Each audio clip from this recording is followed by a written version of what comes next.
So we are back with part 2 of this video on View 3 function refs.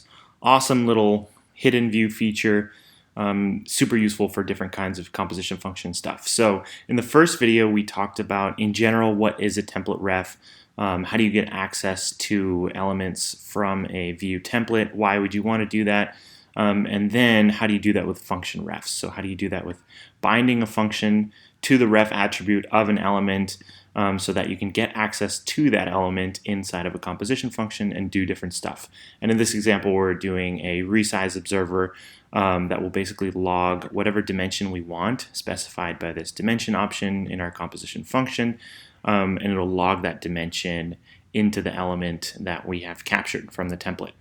So we're going to today extend that example and talk about what happens, how does this work when you're dealing with an array of items.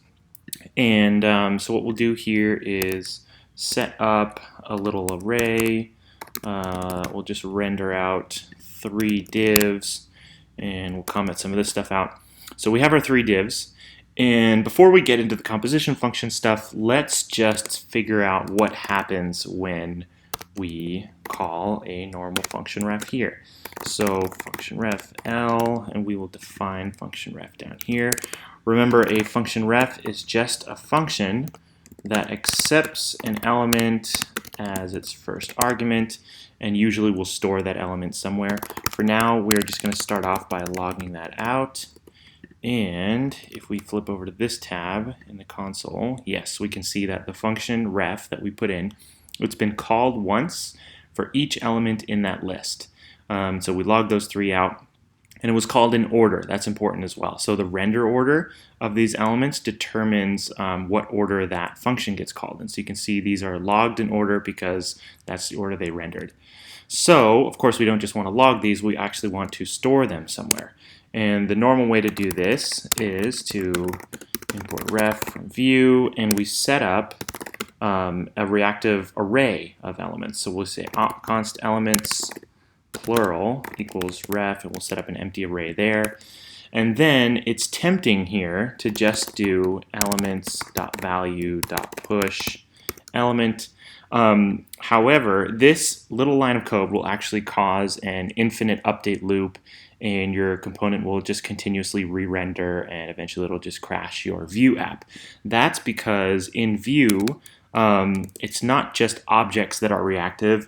Arrays are also partially reactive. So if you do something like array.push, that's going to tell the component the array has been updated. We need to re-render the component that we're in.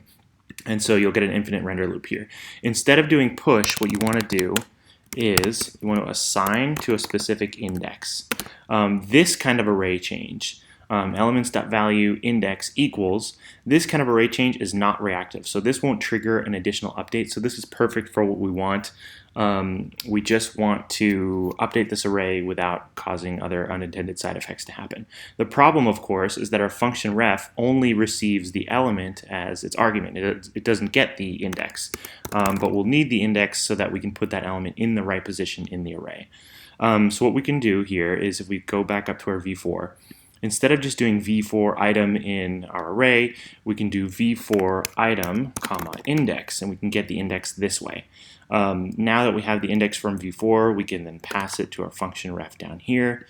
And if we then save this and come back over here and check DevTools, and I guess probably reload, make sure things are properly reset.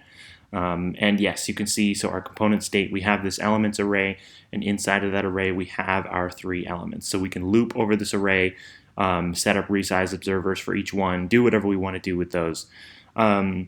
There's just one final step that we need to do, and that is we need to pull in the onBeforeUpdate hook, lifecycle hook from Vue, and then before every component update, we need to empty out our array of elements.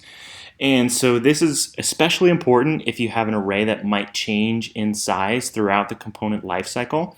Like if you have like a filter table or something, and you can have a set number of rows or something like that, and you might have different rows based on user and activity. This is really important to be resetting that initial elements array, making sure that you don't have elements in there that are stale or outdated. The other important thing this does is this actually does trigger a reactive update. So basically, it makes it so that instead of using elements.push and triggering a reactive update for every single element in the list and getting into an infinite loop, this makes it so that our entire array just gets one reactive update per update cycle. And that is what we want. That's not going to cause other problems for us elsewhere when we start to do more advanced stuff with this functionality. But in general, I think you don't have to worry too much about exactly what this hook is doing and why it's doing it. Just know that this is part of the puzzle. These are the 3 steps to setting up a function ref for a v4 element. You set up the array of elements, you create your function ref that assigns to the index specifically of that array to store that element, and then on before update, you empty out that array. The one little thing here I'll do before we move this into the composition function, just a little ergonomic thing that I prefer. Instead of having the developer write this arrow function, I prefer doing something like this. So we bind ref to something called getRef, and we'll just pass the index in here. We're still getting the index from the v4, that doesn't change, but we're just calling getRef here. And then down in our setup function, we're going to say const getRef equals index arrow, and then we'll just accept the element here. So what this function is doing, getRef accepts an index, and it returns a function ref that accepts the element and puts that element into the correct index of our array. This is just kind of a little stylistic thing. It's not 100% necessary, but I prefer the little bit more concise syntax, because this, remember, is what other developers are going to be writing. So we want this to be as short and simple and ergonomic as possible. So now that we're done with that, we will take all of this code and we're going to get rid of our view imports here. We're going to move into this composition function.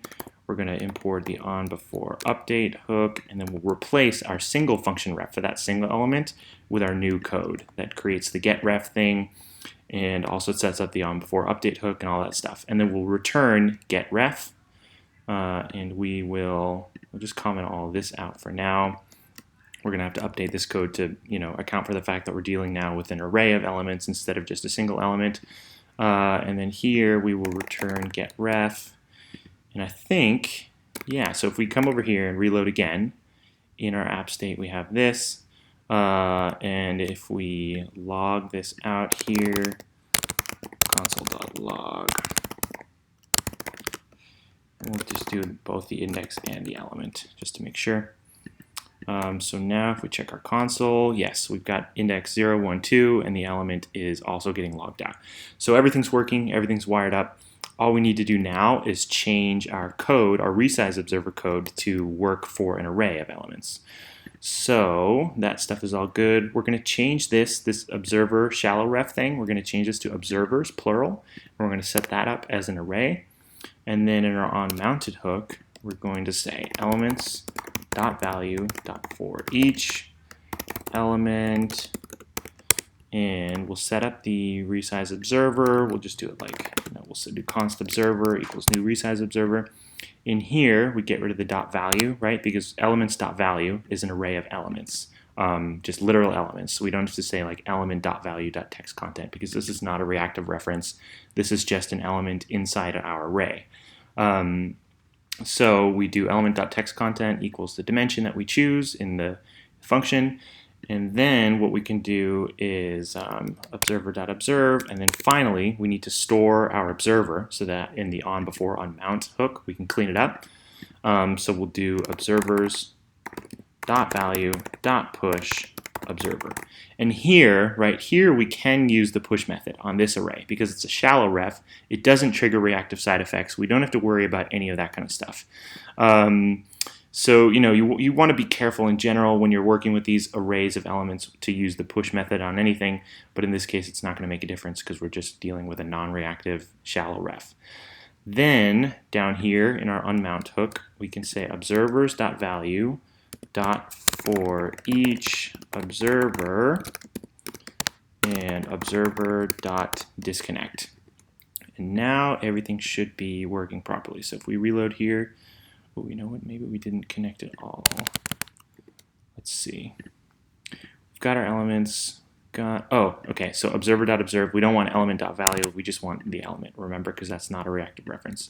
So we save here, reload here, and now we're good. So the cool thing here is that each of these elements has its own resize observer. They're all getting tracked and updated independently. And this is really, really powerful stuff. You can use this in a tab list so that your developers who are using your composition function, they can just like set up their tabs and say like v4 tab in tabs and just loop over their tabs data to create a tab automatically for each one.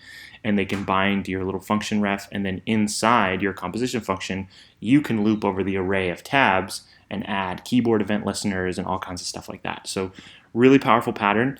A little bit more complex and complicated, more steps involved for you as a author to get this stuff kind of wired up and working and making sure you don't end up with those infinite render loops, which are really sticky to debug.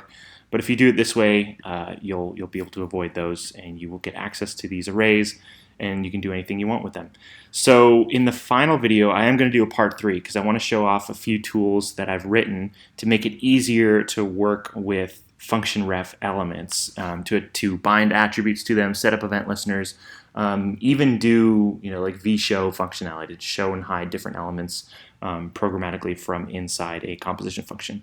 So part 3 is going to be all about that. But yeah, part 2 here, we just wanted to focus on v4 and how that works with function refs.